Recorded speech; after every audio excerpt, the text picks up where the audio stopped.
Marcos capítulo 14, versos de 1 a 9.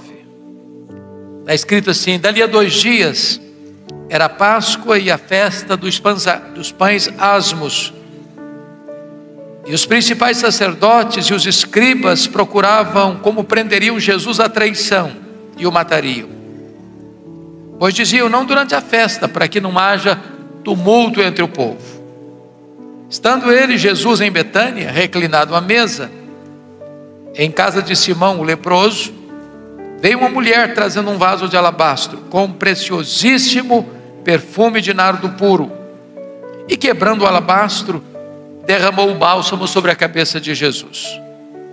Indignaram-se alguns entre si e diziam: para que esse desperdício de bálsamo? Porque este perfume poderia ser vendido por mais de 300 denários e dar-se aos pobres. E murmuravam contra ela. Mas Jesus disse: deixai-a, porque a molestais? Ela praticou boa ação para comigo, porque os pobres sempre os tendes convosco, e quando quiserdes podeis fazer-lhes bem, mas a mim nem sempre me tendes. Ela fez o que pôde, antecipou-se a ungir-me para a sepultura. Em verdade vos digo, onde for pregado em todo o mundo o evangelho, será também contado o que ela fez, para a memória sua. Amém. Bom, o contexto desta passagem está meridianamente claro. 2 dias antes da Páscoa. A Páscoa era a maior festa dos judeus. A Páscoa representava o momento histórico da libertação de Israel de uma amarga escravidão no Egito. A Páscoa era a alegria dos judeus e ao mesmo tempo o terror dos romanos. Isso porque os romanos tinham medo de motins e rebeliões. Tanto é verdade que na festa da Páscoa a população de Jerusalém quintuplicava. E todo o aparato militar de Roma em Israel, que ficava sediado em Cesareia Marítima, na Páscoa se transferia para Jerusalém. O próprio gabinete do governador, cuja sede era Cesareia Marítima, se transferia para Jerusalém na Páscoa. Até mesmo o tetrarca da Galileia, Herodes Antipas, mudava sua residência oficial para Jerusalém na festa da Páscoa. Está escrito que 2 dias antes da Páscoa, as principais autoridades de Israel maquinam, mancomunam, orquestram a prisão de Jesus, a traição, para matá-lo depois da festa, depois que o povo já tivesse ido embora, fora dos holofotes. Porém, Mateus 26, que relata este mesmo episódio, nos ensina que foi Jesus quem disse, 2 dias antes da Páscoa, que ele deveria ser entregue nas mãos dos principais sacerdotes para ser crucificado. Aí você conclui que quando os homens pensam, mesmo maquinando o mal, que eles estão no controle da situação, que eles são os protagonistas da história, equivocam-se, porque nada mais eles fazem do que atender a um plano maior e eterno do próprio Deus. Quem tem as rédeas da história nas mãos não são os homens, é o próprio Deus. É a vontade soberana dele é que prevalece. Mas é curioso que, enquanto aqui em Jerusalém as autoridades judaicas querem matar Jesus, 10 quilômetros dali, na aldeia de Betânia, uma família prepara uma festa para Jesus. E Jesus ainda hoje desperta sentimentos tão diversos. Ele é adorado por uns e rejeitado por outros. Ele é amado por uns e odiado por outros. Ele é acolhido por uns e rechaçado por outros. Mas ainda digno de destaque que esse jantar lá em Betânia ocorreu na casa de um homem chamado Simão. E a Bíblia não dá o sobrenome de Simão, mas qualifica-o com um adjetivo, um epíteto: Simão o leproso. E a pergunta óbvia é: este homem ainda era leproso? E a resposta óbvia é claro que não. E por que sabemos que não? Porque se leproso fosse, não poderia ficar em casa, muito menos receber alguém em sua casa. Mas se Simão não era mais leproso, por que Marcos registra que o jantar ocorreu na casa de Simão o leproso e não na casa de Simão o ex-leproso? Para alertar-nos de um grande perigo ainda hoje: o perigo de rotular pessoas, o perigo de carimbar gente, o perigo de impor uma tatuagem existencial nas pessoas. Sabem por quê? Porque rótulos ficam, mesmo quando eles não são mais necessários. O doente está curado, o cativo está liberto, o perdido foi salvo, mas o rótulo ficou. Então não rotule gente, porque Deus pode mudar a história delas. Mas também é curioso que quem se destaca nesse jantar é uma mulher. E esse episódio está relatado nos 4 evangelhos: Mateus 26, brevemente em Lucas 22, em Marcos 14 e em João capítulo 12.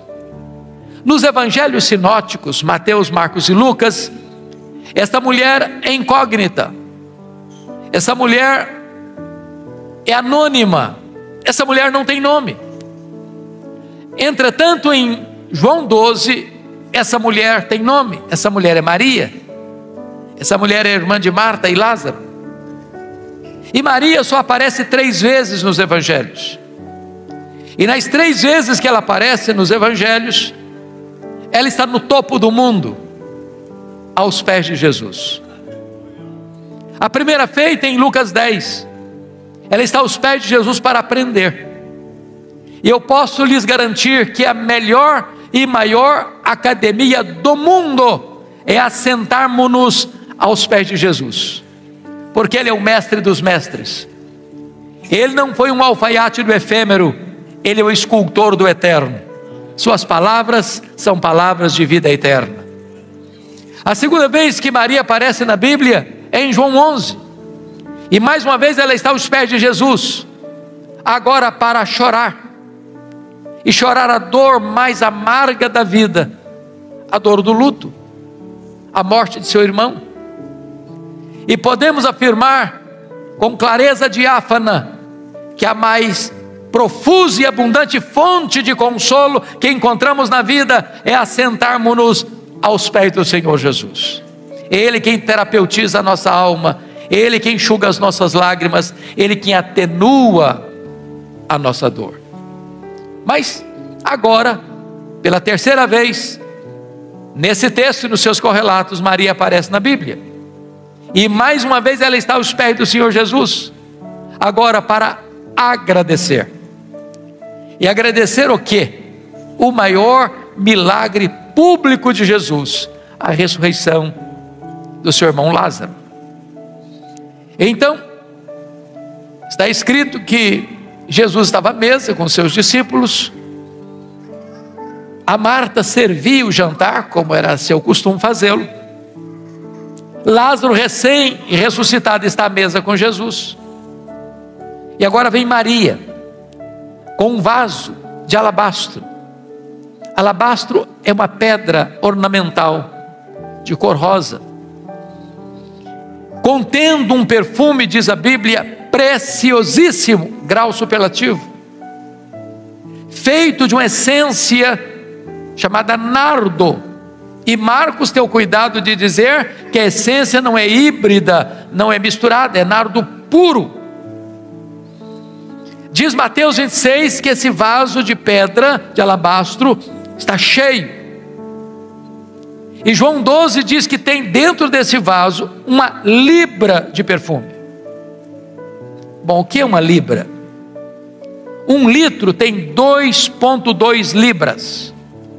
Estamos afirmando que dentro desse frasco de pedra tem em torno de 350, 400 ml de perfume, menos de meio litro.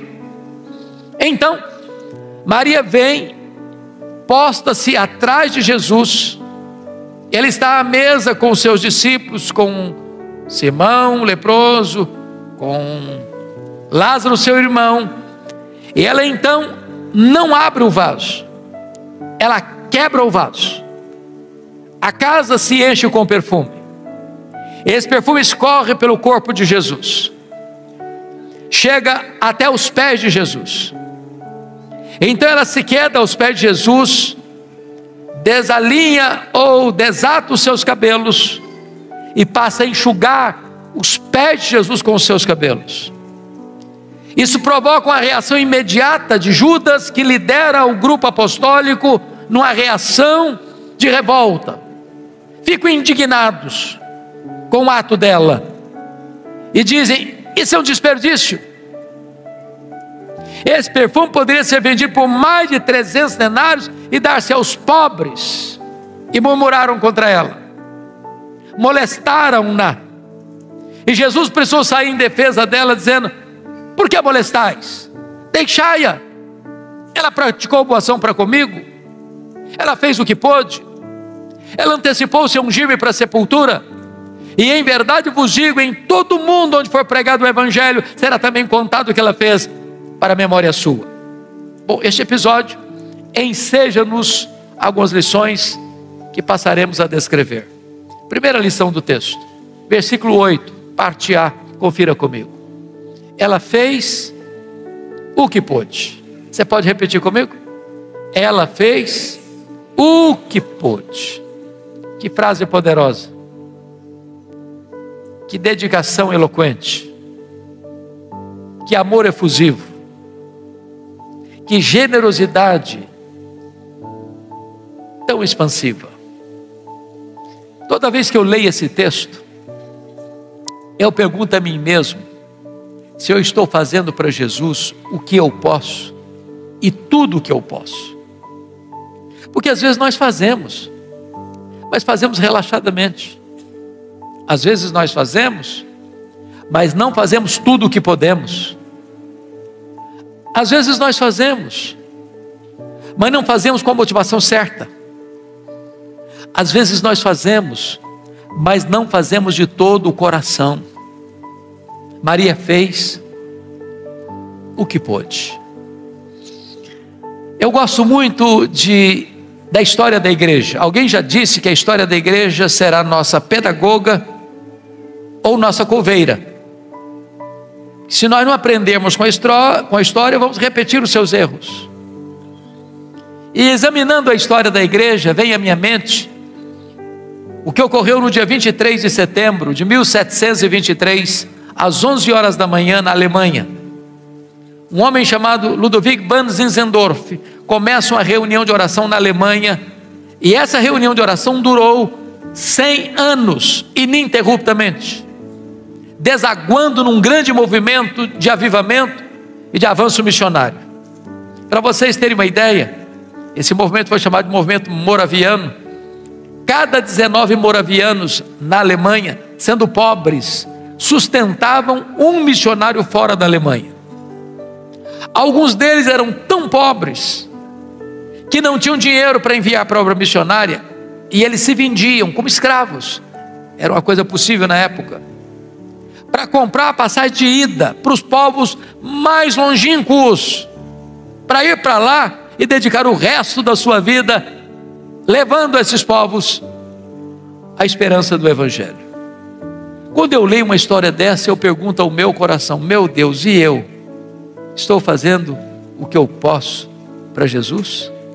Estou fazendo tudo o que eu posso para Jesus? Pois Maria fez o que pôde. A segunda lição que eu aprendo com Maria está no verso 3 e 4. Ela fez o seu melhor. Notem vocês algo importante aqui. Esse perfume preciosíssimo, feito de uma essência chamada nardo, essa essência não tinha em Israel. Essa essência era caríssima e era raríssima. Essa essência só era encontrada na cordilheira do Himalaia, de um arbusto seco, moído e transportado em lombos de camelos. Esse é um fato tão interessante porque Judas, que era tesoureiro e entendia de dinheiro, sabia fazer uma avaliação das coisas do ponto de vista monetário, avalia, e acompanhado pelos seus pares, aquele perfume em mais de 300 denários. Um denário era o salário de um trabalhador durante um dia. Agora preste atenção, se tinha dentro daquele frasco de pedra uma libra de perfume, em torno aí de 350 ml, estamos afirmando que cada ml desse perfume custava um denário.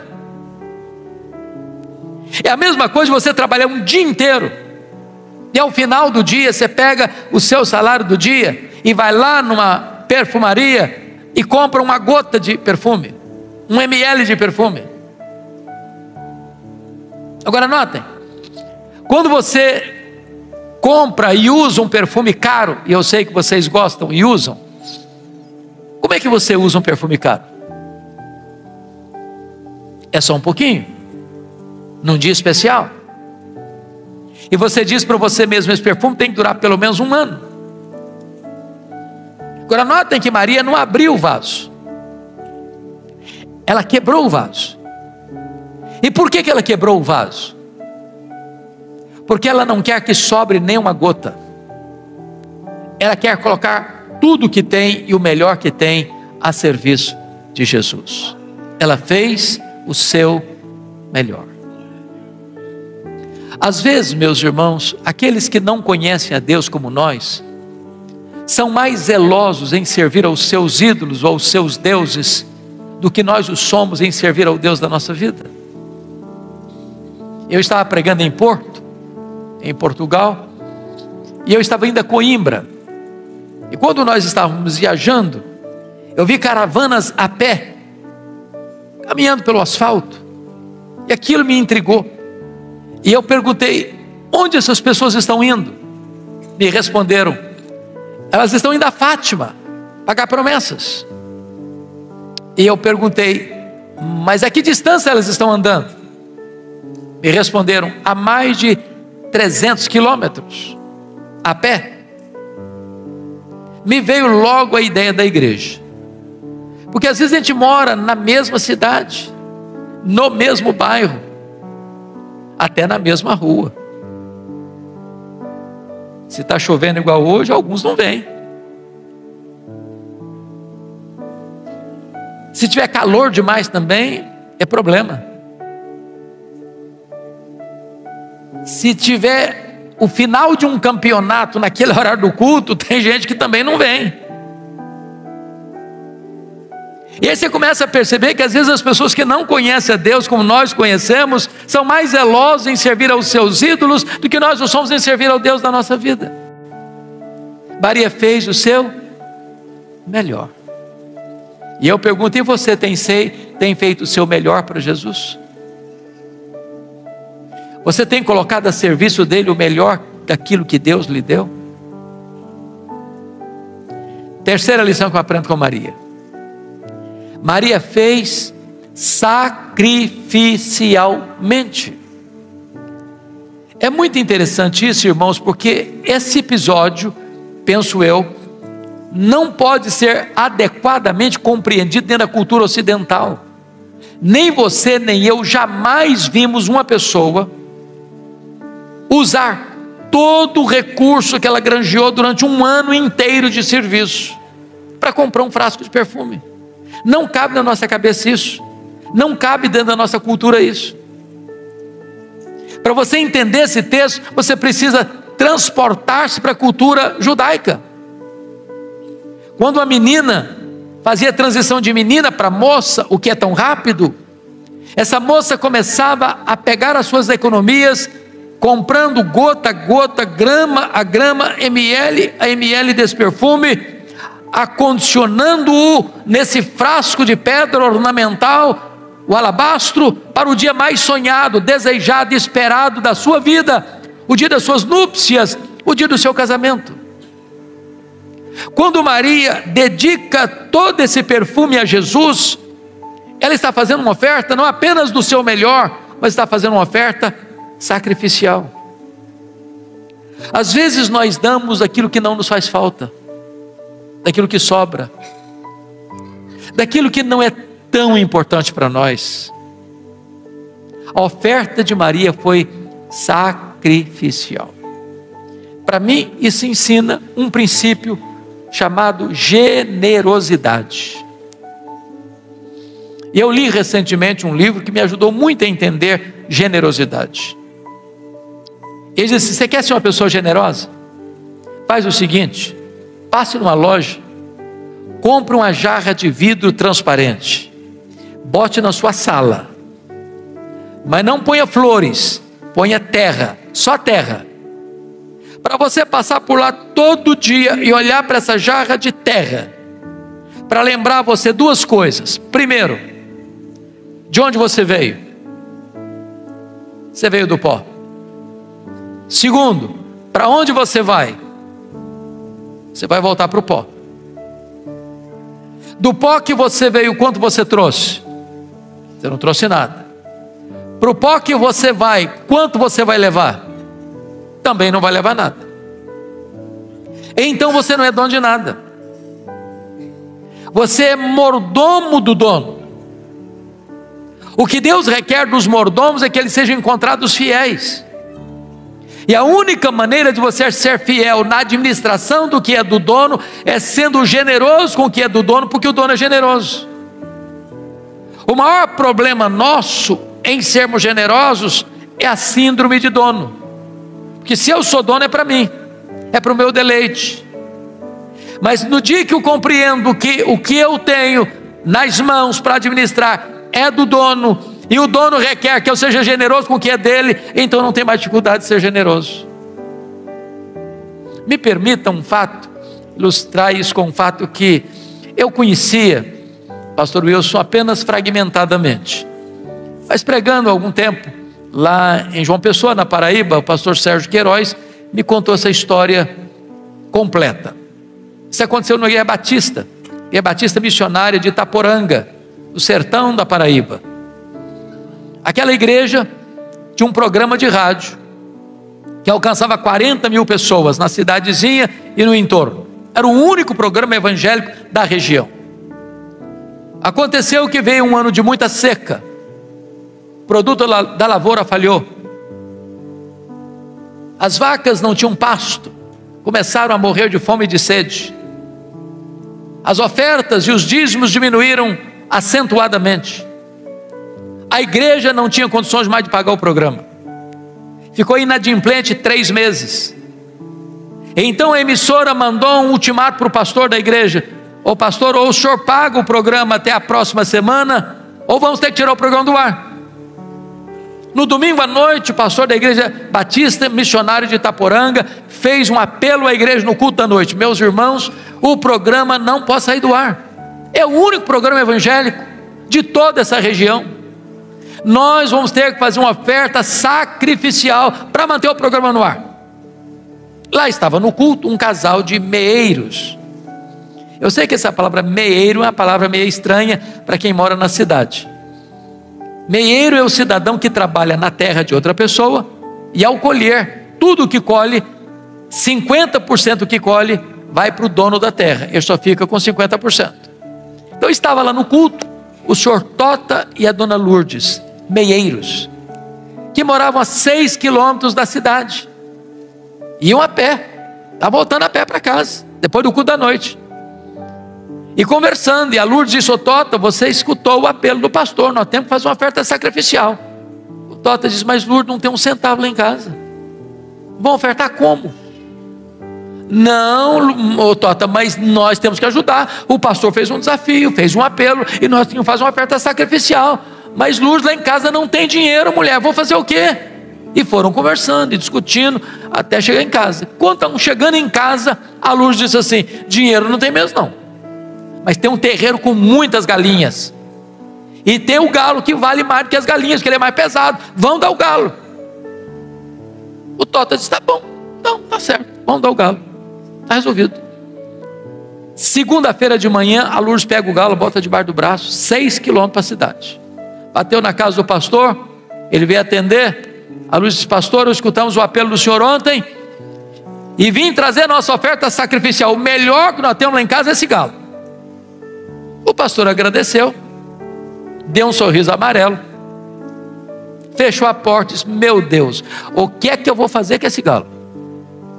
Nem uma sopa dá, porque o galo era velho demais.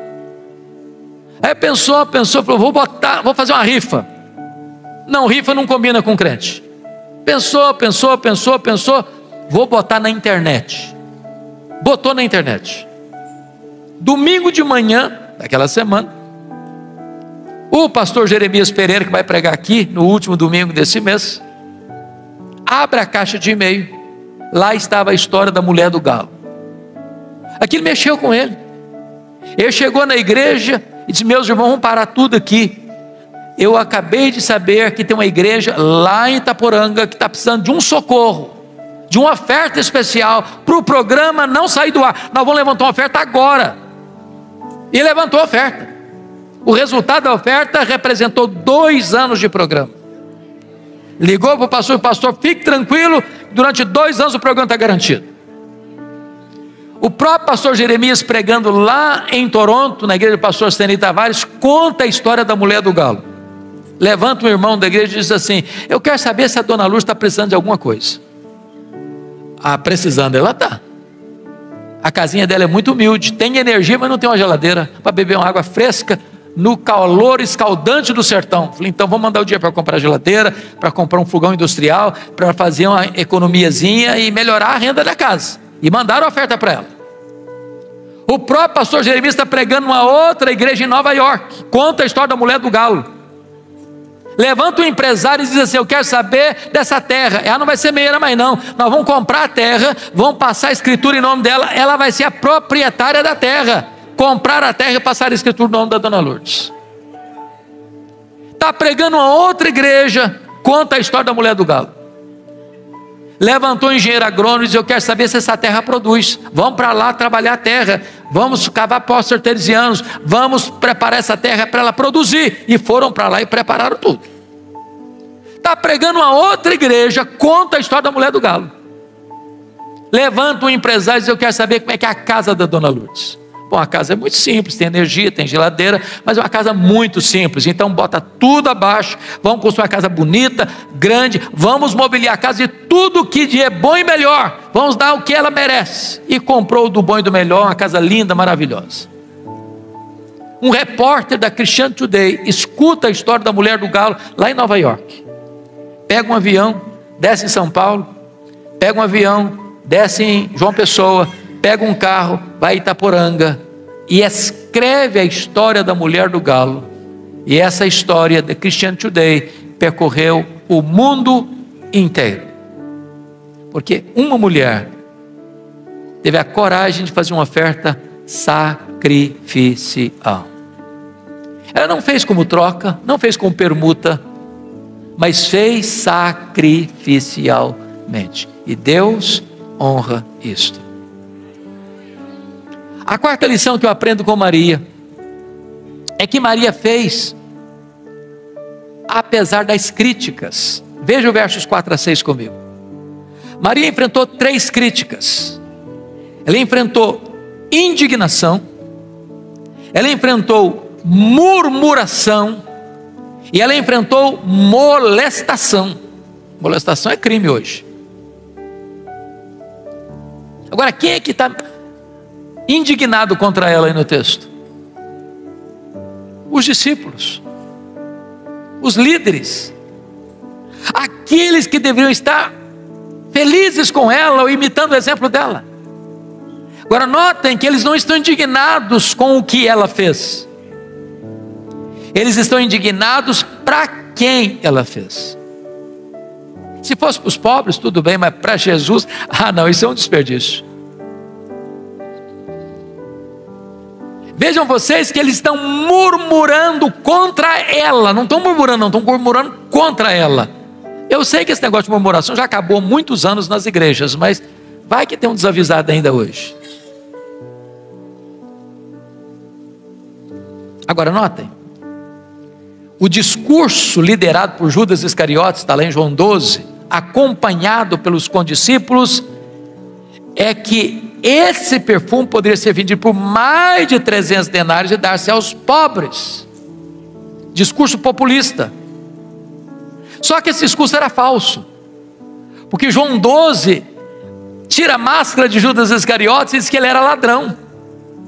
Ele não queria ajudar pobre a coisa nenhuma, ele queria embolsar essa grana.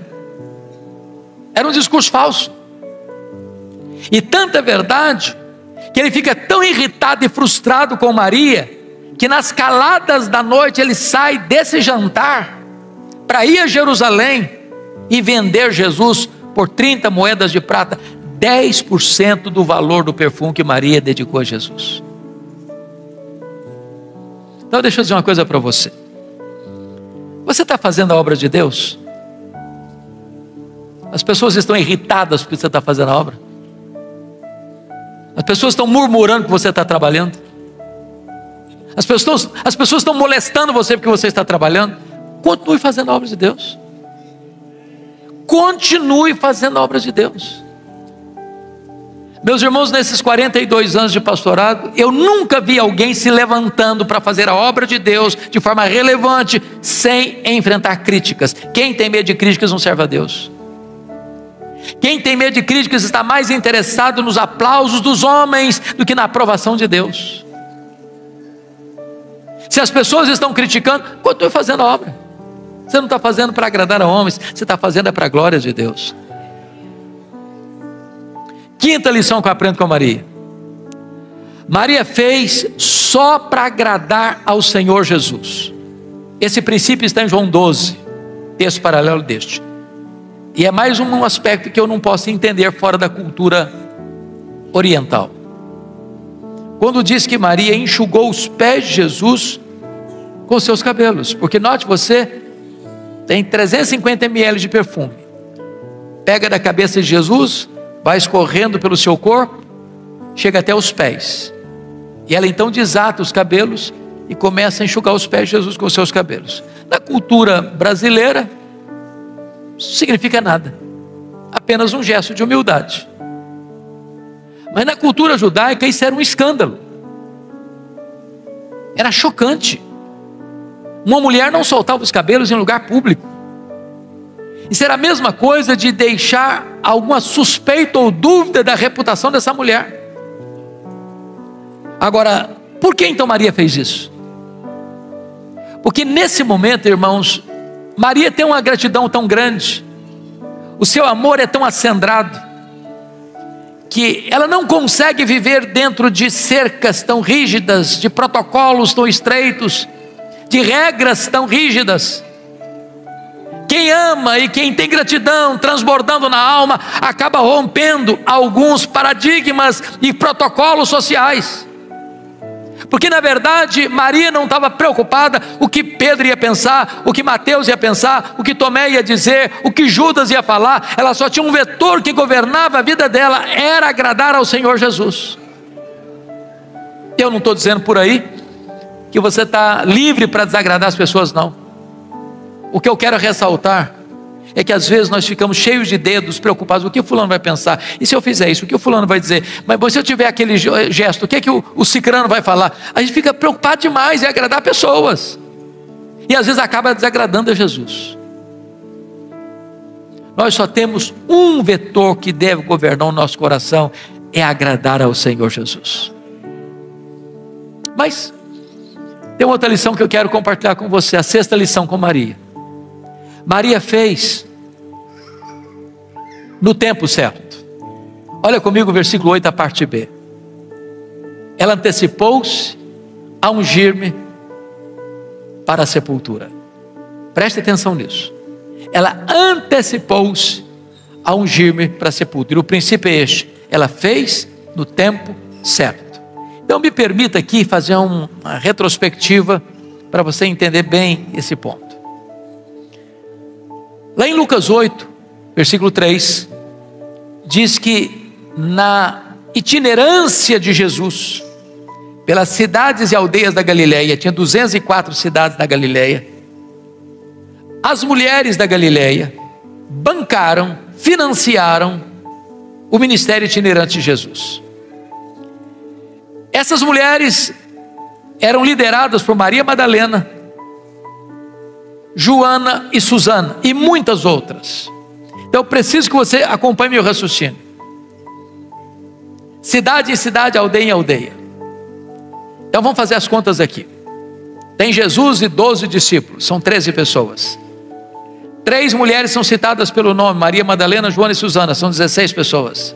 Muitas outras mulheres, eu não sei quantas são. Imaginemos que ao todo 40 pessoas, de cidade em cidade, de aldeia em aldeia. E as mulheres acompanhando, passando Pix, fazendo transferência bancária, pagando a conta. Não tinha pensão, não tinha self-service, não tinha logística. E as mulheres preparando tudo isso e bancando a conta do ministério itinerante de Jesus. Eu vou falar baixinho porque tem homens no auditório. As mulheres são mais generosas do que os homens. Alguém tem dúvida disso? Bom, quando nessa jornada itinerante de Jesus, ele fala para os discípulos, e elas estão presentes, que era necessário que ele subisse para Jerusalém, fosse entregue nas mãos dos principais sacerdotes e escribas para ser crucificado, para ressuscitar ao terceiro dia. Quando ele vai, essas mulheres da Galileia vão com ele. Quando ele foi crucificado, não consta que os apóstolos estivessem presentes, exceto João. Mas essas mulheres da Galileia estavam presentes quando Jesus foi crucificado. Quando Jesus foi sepultado, conforme Lucas 23, 53, 54, não consta nem que João participasse do sepultamento de Jesus, mas essas mulheres estavam lá e viram onde e como Jesus foi sepultado. Repita comigo: onde e como Jesus foi sepultado. Agora volte a pensar comigo aqui. Que horas Jesus morreu na sexta-feira? Que horas? 3 horas da tarde. Que horas ele foi sepultado? Não consta, mas tem que ser antes de encerrar o sábado, que encerrava sexta-feira, 6 da tarde. Então estou falando que entre a morte e o sepultamento nós temos apenas 3 horas disponíveis. Bom, morreu, ok, morreu. Ninguém tem autorização de tirar o corpo da cruz. Tem que pedir permissão ao governador. Mas a crucificação foi fora dos muros. O governador está lá no Palácio da Antônia, dentro dos muros. Não tem telefone celular. Tem que alguém ir lá falar com ele. Não adianta ir qualquer um que ele não vai nem receber. Tem que ter alguém com trânsito. Então encontraram José de Arimateia. Ele chega lá, disse: o governador, vim pedir permissão para sepultar o Jesus Nazareno. Eu tenho um túmulo que nunca foi usado, eu vou emprestar para que ele seja sepultado. O governador disse: não, mas é muito cedo, não morre rápido assim não, e demora, não deu prazo para morrer não. Não morreu se o senhor, não, eu só acredito se o centurião vier aqui me falar. Tem que ir lá onde o camarada está, trazê-lo aqui de novo. Não, morreu se o senhor, vou ter que fazer um documento. Aí tem que tirar o corpo da cruz. Alguém tem que ir lá no mercado comprar perfume, outra pessoa tem que ir lá numa outra loja comprar lençol, outra pessoa tem que limpar o corpo, agora tem que enrolar o corpo, agora tem que passar perfume, agora tem que pegar aqui e levar lá no sepulcro, aí tem que tirar a pedra que é grande, é pesada, agora tem que levar o corpo, agora tem que rolar a pedra de novo. E as mulheres estão vendo onde e como Jesus foi sepultado. Quando terminou o sábado 6 da tarde, o que essas mulheres foram fazer? Correram no mercado para comprar o quê? Perfume. Para fazer o quê? Balsamar o corpo de Jesus. Elas que honraram Jesus na vida, querem honrar Jesus na morte. Agora, por que elas foram levar perfume, se o corpo de Jesus tinha passado perfume para ser sepultado? A lógica do texto para mim é essa: mulher não gosta de nada mal feito. Elas viram onde e como. Elas pensaram assim: está mal feito esse serviço. Quando passar o sábado nós vamos fazer direito. O problema é que elas têm um problema, e não é pequeno, é uma pedra enorme para ser rolada. Quem vai rolar a pedra? Quando chegam, a pedra está rolada. Elas olham, o túmulo está aberto. Elas entram, o túmulo está vazio. Elas saem, um anjo pergunta para elas: o que vocês vieram fazer aqui? Procurar entre os mortos aquele que está vivo. Ele não está mais aqui não, ele ressuscitou. Sabe o que o anjo está dizendo para essas mulheres? Vocês fizeram tantas coisas para Jesus, mas uma coisa vocês não fizeram: vocês não anteciparam a ungir o corpo dele para a sepultura. Agora ele não precisa mais desse perfume. Lição: há coisas na vida que ou você faz agora, ou você nunca mais vai ter a chance de fazê-lo. Você precisa fazer no tempo certo. É aquela conversa, é aquele confronto, é aquele perdão, é aquela ajuda, é aquela visita. Faça hoje para você não chorar a dor do remorso amanhã. Eu não sei quanto a vocês, mas eu fico impressionado e às vezes chocado com a cultura brasileira num aspecto, o aspecto dos nossos funerais. Meus irmãos, eu não conheço ninguém que receba mais elogio do que defunto. Já viu? É uma rasgação de seda em cima do caixão que não tem mais fim. A grande pergunta é se aquela pessoa em vida escutou algum daqueles elogios. Porque um defunto não fica emocionado por você elogiá-lo. Ele não vai se levantar do caixão para lhe dar um abraço.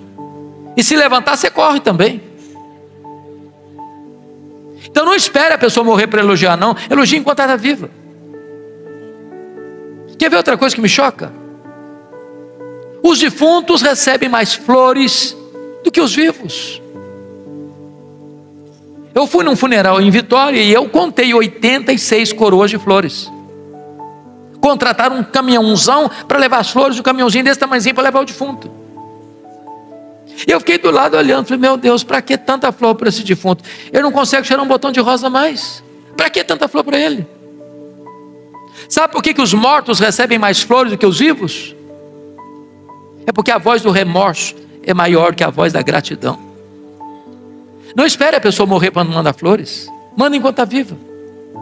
Agora, deixa eu descontrair um pouquinho.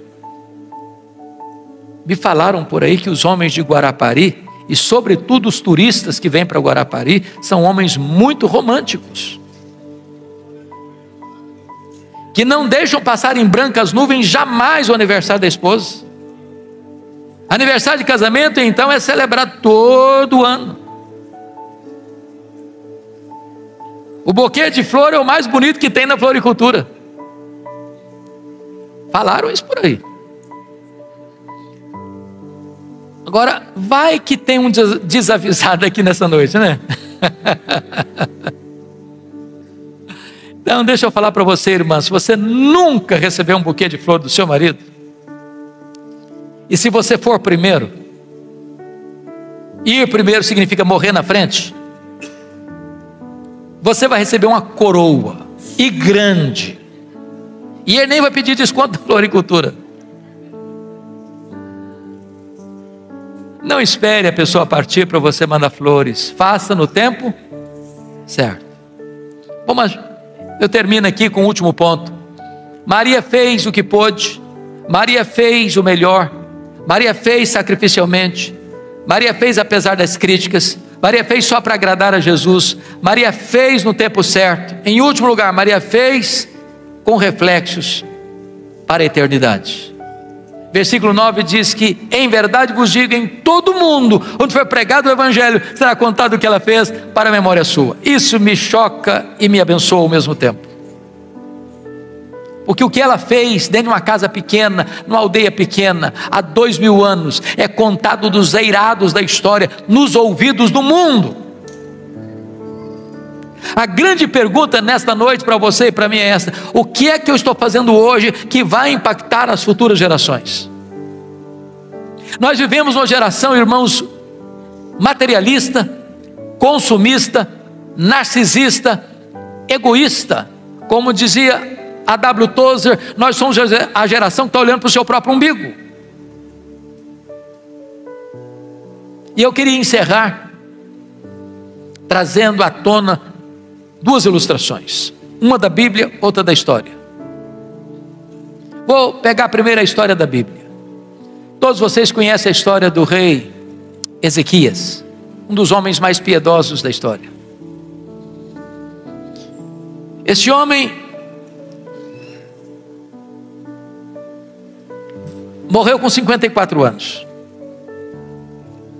Aos 39 anos de idade, este homem enfrentou dois problemas gravíssimos: um cerco militar do mais poderoso império do mundo da época, o Império Assírio. Depois que tomou conta e dominou as 10 tribos do norte, e mandou um recado abusado para o rei: renda-se, porque nenhum Deus vai livrar você da minha mão. Se não bastasse esse cerco militar, Ezequias enfrentou uma doença gravíssima, uma úlcera, que médico nenhum conseguia tratar.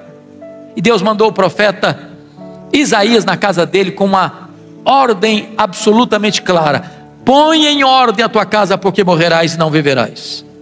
Sobrou para o rei apenas uma parede, para a parede ele se voltou.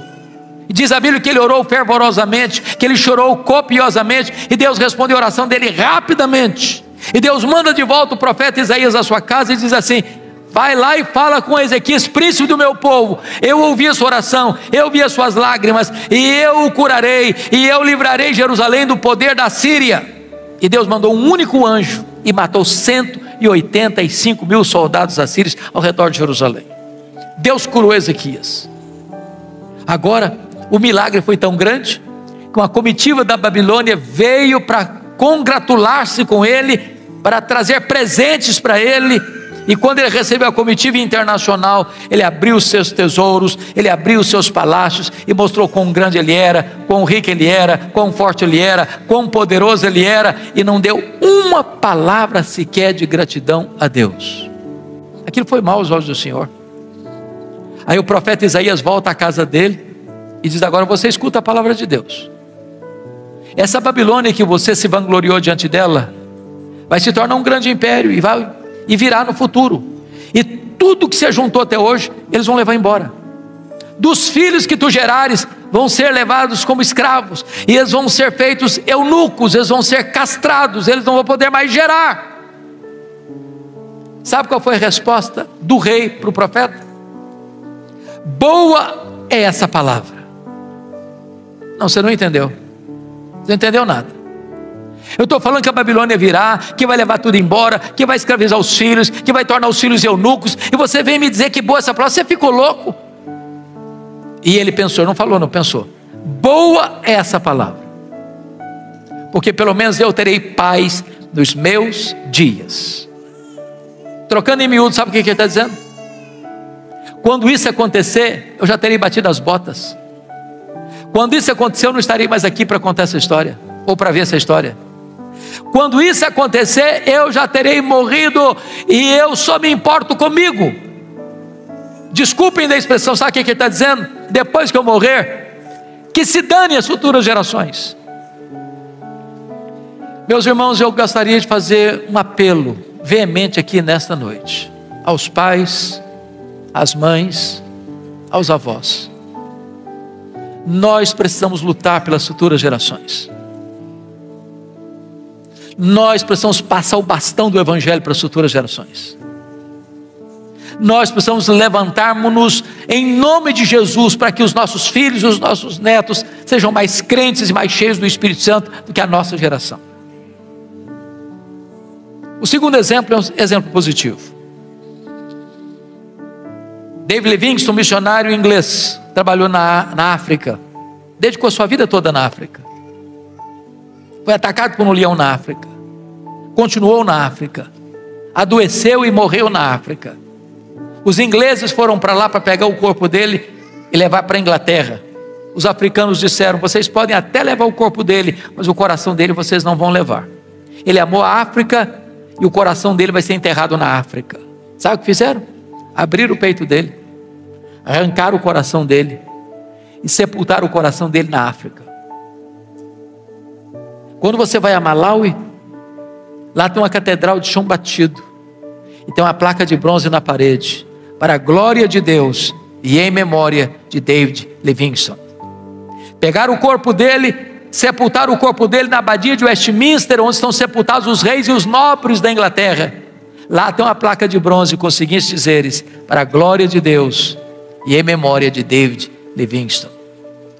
A minha oração, meus irmãos, é que quem tocar na nossa história, se Jesus não voltar antes, depois de anos e décadas que tivermos partido, a nossa história ainda possa impactar a vida de uma pessoa, a vida de muitas pessoas.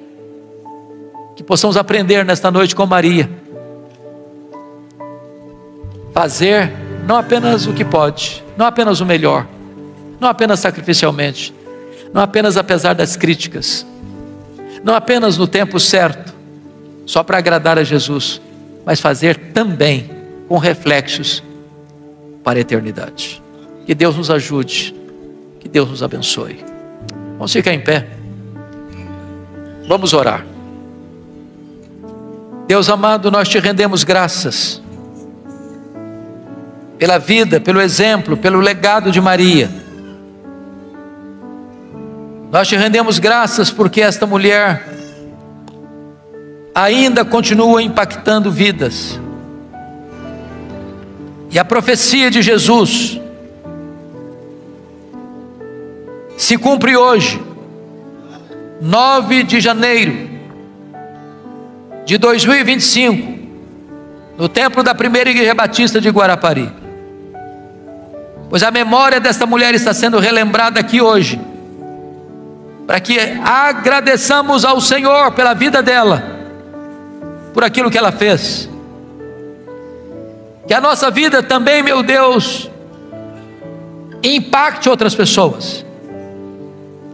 Que sejamos uma bênção dentro da nossa casa e fora dela. E que quando a pessoa tiver contato com a nossa história, esta pessoa também possa ser abençoada, impactada e desafiada a servir a Jesus de todo o seu coração. Obrigado por esta noite. Receba o nosso tributo de gratidão em nome de Jesus. Aleluia.